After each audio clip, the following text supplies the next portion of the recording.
என்ன நீ ஒரு பேப்பரை தூக்கி போடுற மாதிரி போட்டா எப்படி இருக்கும்? இது மட்டுமல்ல, 9 ஆண்டுகளாக குடும்பத்துக்கு கூட சொல்லாமல் இருந்த உண்மையை சொல்லி இருப்பதாக ஜெயலலிதா அவர்களுடைய தோழியும் ஜெயலலிதா அவர்களின் நிழல் என்றும் கூறப்படுபவருமான சசிகலா அவர்கள் சொல்லியிருக்கிறார். கமுதியில் அவர் நடத்திய பொதுக்கூட்டத்தில் புதிய கட்சிக்கான அறிவிப்பை வெளியிட்டிருக்கார். கட்சியின் பெயரை விரைவில் சொல்வதாக கூறியிருக்கிறார்.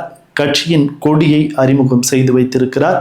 எடப்பாடியை எப்படி முதலமைச்சராக ஆக்கினேன் என்பதை அவர் விவரித்திருக்கிறார். வாரம் டைம் கொடுக்க சொல்லு, எனக்கு இங்கே வேலையெல்லாம் இருக்கு, முடிச்சுட்டு வரணும்னு. அங்கே டெல்லியில் உள்ள ஜட்ஜி என்ன சொல்லிட்டாரு, கொடுக்க முடியாது, நாளைக்கு சாயந்தரம் 6 மணிக்கு பெங்களூர் ஜெயிலுக்கு போயாகணும் அப்படின்னு சொல்லிட்டாரு. உடனே என்ன பண்ணுறேன், உடனே எம்எல்ஏக்களை கூட்டி உட்கார வச்சு நான் பேச வேண்டியதெல்லாம் சொல்லி, இப்போ இருக்கிறார் இல்லையா, இவரை முதலமைச்சராக தேர்ந்தெடுத்தோம். நான் பேரை சொல்லக்கூட விரும்பலை, எனக்கு வரமாட்டேங்குது.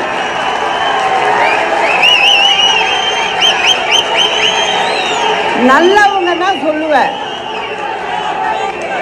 நல்லவங்க ஒரு சாதாரண ஆளாக இருந்தால் கூட சொல்லுவேன். இது சொல்ற அளவுக்கு இல்லை, அதனால நான் வாயினால சொல்லலை, உங்களுக்கே புரியும் யாருன்னு. அந்த தீர்ப்பு காதல கேட்டு 5 நிமிஷத்துக்குள்ள நான் இந்த வேலையை பண்ணேன். அவர் உடனே என்ன சொல்றாரு, அம்மா கவர்னர்கிட்ட லெட்டர் கொடுக்குறப்ப நீங்களே எல்லார்ட்டையும் கையெழுத்து வாங்கி நீங்களே இருந்து கொடுங்கம்மா அப்படிங்கிறாரு.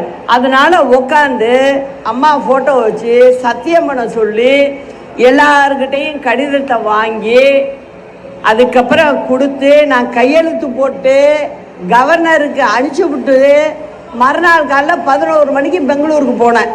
பொதுக்குழுவை கூட்டி என்னை நீக்கிறாங்க.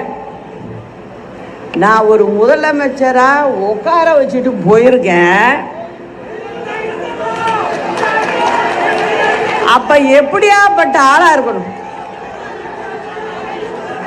என்ன நீ ஒரு பேப்பரை தூக்கி போடுற மாதிரி போட்டா எப்படி இருக்கும்? இப்படி முதலமைச்சர் நாற்காலியில் அமர வைத்து விட்டு சென்ற எடப்பாடி தனக்கு பல்வேறு துன்புறுத்தல்களையும் கொடுமைகளையும் செய்ததாக அவர் பகிரங்கமாக குற்றம் சாட்டி இருக்கிறார். பெங்களூரு சிறையில் உள்ள அதிகாரிகளை கையில் போட்டுக்கொண்டு தன்னை தினம் தினம் கொடுமைப்படுத்தியதாக ஒரு குற்றச்சாட்டை வைத்திருக்கிறார். அது மட்டுமல்ல, கணவனுடைய உடல்நிலை சரியில்லாத போது பெங்களூரு ஜெயில் நிர்வாகம் 15 நாட்கள் பரோல் வழங்கியதாகவும், ஆனால் எடப்பாடி பழனிசாமி அரசு அதை 5 நாட்களாக குறைத்ததாகவும், அதுபோல கணவருடைய மரணத்திற்கு வருவதற்கு 15 நாட்கள் பரோல் வழங்கப்பட்டதாகவும், அதை எடப்பாடி பழனிசாமி 10 நாட்களாக குறைத்து விட்டதாகவும் பல குற்றச்சாட்டுக்களை முன்வைத்திருக்கிறார்.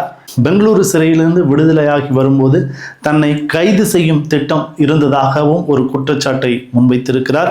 இவையெல்லாம் சொல்லியிருக்கும் சசிகலா இதற்கு முன்னர் வரை அதிமுக ஒன்றிணைய வேண்டும் என்று கூறி வந்தார். இப்போது தனி கட்சியை தொடங்கவில்லை, தனி கட்சிக்கான அறிவிப்பை அவர் வெளியிட்டிருப்பதன் மூலம் எடப்பாடி பழனிசாமிக்கு அவருடைய பாதையில் இருந்த ஒரு தடை விலகிவிட்டது என்று சொல்லலாம்.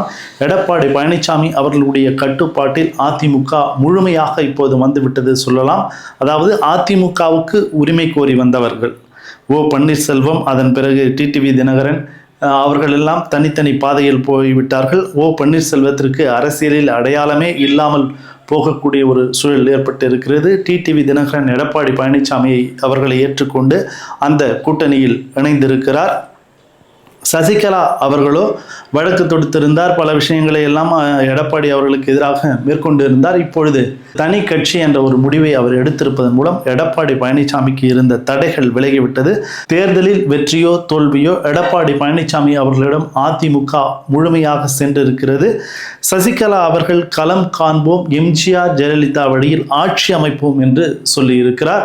அவர் தேர்தலில் போட்டியிடுவாரா, அவரது கட்சி சார்பில் தேர்தலில் வேட்பாளர்கள் நிறுத்தப்படுவார்களா என்பதெல்லாம் இனிமேல் தான் தெரிய வரும். அப்படி நிறுத்தப்பட்டால் அவர்களுக்கான வெற்றி வாய்ப்புகள் எப்படி இருக்கும், அது அதிமுகவை பாதிக்குமா என்றால் நிச்சயம் சிறிதளவில் பாதிப்பதற்கு கூட வாய்ப்பில்லை என்று கருதப்படுகிறது. ஏனென்றால் முழுமையாக அதிமுகவுடைய நிர்வாகிகள், செயல் வீரர்கள் எல்லோருமே எடப்பாடியின் பக்கம் இருக்கும்போது சசிகலா எப்படி அரசியலில் சாதிப்பார், இந்த கட்சி அவருக்கு எந்த அளவுக்கு கை கொடுக்கும் என்பதெல்லாம் ஒரு மிகப்பெரிய கேள்விக்குறியாகும். மீண்டும் ஒரு காணொளியில் உங்களை சந்திக்கிறேன். அதுவரை விடைபெறுவது உங்கள் நண்பன் கனிபுலவன்.